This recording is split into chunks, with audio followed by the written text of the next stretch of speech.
We knew from the beginning that not all of our projects were going to get approved. We're getting reaction to the budget Governor Ron DeSantis signed last week. Flagler County Commission Chair Andy Dant says there were indications they could come up short of the county's $151 million in appropriations. The speaker was very careful in telling us that his message is that these county projects, these member projects, as he calls them, have gotten out of line.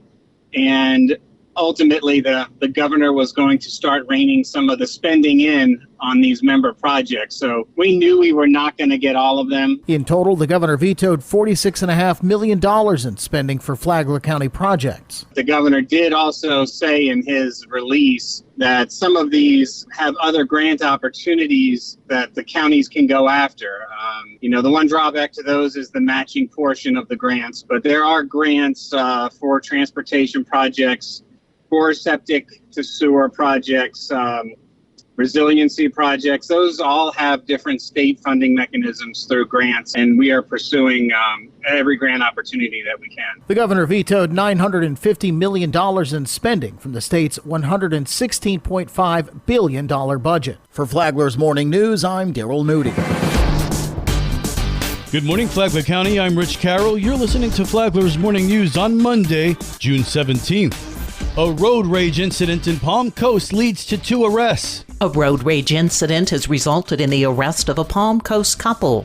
More from Flagler County Sheriff Rick Staley. An individual on a motorcycle was mad at a driver of a car and pulled a gun and pointed at him, while the female rider also struck the car and broke a window. They fled, but our real-time crime center, using information provided by the victim, we were able to locate them. The FCSO Communications Center received a call from the victim who reported that a man riding a Harley-Davidson motorcycle had pointed a gun at him as the result of a road rage incident. The victim also reported that a woman passenger on the motorcycle brandished a baton and that the man smashed his side window, and death threats were made too. So investigations continued and obtained a search warrant for the home and arrest warrants for the 2 occupants. They were then arrested and taken to the Green Roof Inn, and the gun was recovered that was used. Both suspects were arrested and then claimed to have had medical issues and were transported to the hospital. I want to remind our community it is much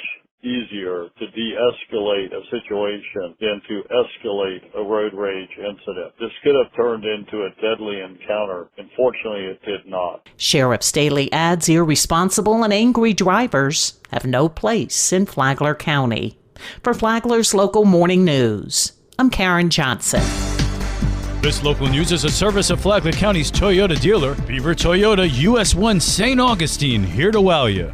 Days before the qualifying deadline, a 4th candidate jumps into the Senate District 7 race. District 7 includes Flagler County. That candidate spoke to Liz Ryan. Gulf War veteran and retired Chief of Police and Sheriff David Shore told me why he's running for Senate. These are tough times and crazy days. I don't think anybody can figure out what's happening or what might happen, but I do believe I could add tremendous value. I've been a part of the process, and I've seen the good, the bad, and the ugly in public service, and we just need some more conversations about some things that are probably more important than what we're focused on a lot. So I would like a seat at the table to try to figure things out. Last time I saw him, he was enjoying retirement. I asked him why he'd want to give that up. I look at it as a sacrifice. I've been a public servant my whole life since I was 18 years old, and I retired at 59 and a half after all those years in public service. So that's what I'm comfortable with. That's what I've done.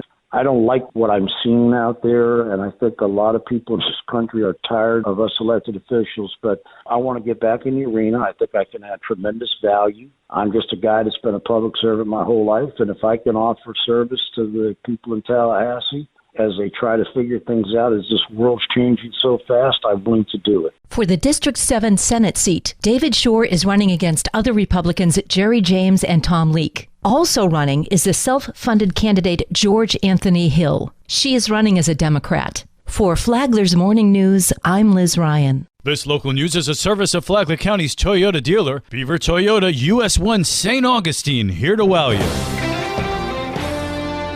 The Flagler Home Builders Association was at the National Conference in Washington, D.C. recently. And Anne-Marie Long went along for the adventure and reported back on Real Estate Matters with host Toby Tobin to said host that national issues that attendees discussed with lawmakers would trickle down to the local level. They are national scale, but they do and will affect affordability, attainability locally. And that's why they're so important. Long said there were about 50 attendees from the Florida Home Builders Association in the Capitol last week who talked about several issues with Florida lawmakers. Real Estate Matters with host Toby Tobin is on WNZF Saturday mornings at 11, and it's on the Flagler radio app. Tomorrow, getting down to the nuts and bolts and the numbers. From the WNZF newsroom, I'm Deb Albertson.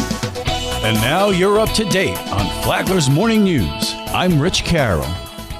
And now, Mike Licio with your WNZF local sports update. The college commitments continue to roll in for Flagler County. 3 athletes announced commitments last week. This weekend, Matanzas Volleyball added one more to the list, with rising junior libero Rylan Miller announcing her verbal commitment to the University of Georgia. When I went to Georgia, I just totally fell in love. Like, the coaches, the atmosphere, the campus, it was all just amazing. The SEC facilities, I totally fell in love with the people. The commits were so nice to me. The players, so nice to me.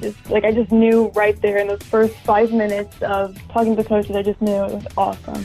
The Pirates are coming off a school record 21 wins. Miller on what is needed to sustain that success. We did very good. Obviously, we're trying to continue to get better from that. And I think we've got new players coming in, obviously new freshmen, so definitely kind of gelling together as a team. So I think that's going to be important. While school is out, there is no off-season for many Flagler County athletes. Summer conditioning has begun. Like many, the Flagler Palm Coast girls soccer team trains every weekday morning. In addition, many players compete in 7-on-7 soccer weekly. Rising 10th grader Marley O'Fallon welcomes the challenge of playing an evening match after a morning of training. I mean, it could get draining, but if you have the right mindset, it'll come easy. O'Fallon was one of many Bulldog freshmen pressed in the varsity minutes when the injury bug hit FPC early last season. Marley says this benefited her and her teammates as players and leaders. I feel like the exposure was definitely good for us as being so young, so we can get the feel for everything and be able to provide an example for the other freshmen. A few of Marley's current and former teammates play for the Royal Palm Soccer Club's inaugural women's team. The ladies' game was postponed Saturday. Their next game is to be determined. The men's team extended their unbeaten streak to 6 games with a 14-0, yes, 14-0 win over AS Frenzy from Lake Mary. Former Bulldog Jimmy Robinson's 4 touchdowns for the Indoor Football League's Mass Pirates brings his team-leading total to 22. The Pirates fell to San Antonio 52-51. They'll be in Jacksonville to play the Sharks Saturday night. WNZF is your home for local sports, with updates Mondays and Fridays. From the Sports Desk, I'm Mike Licio.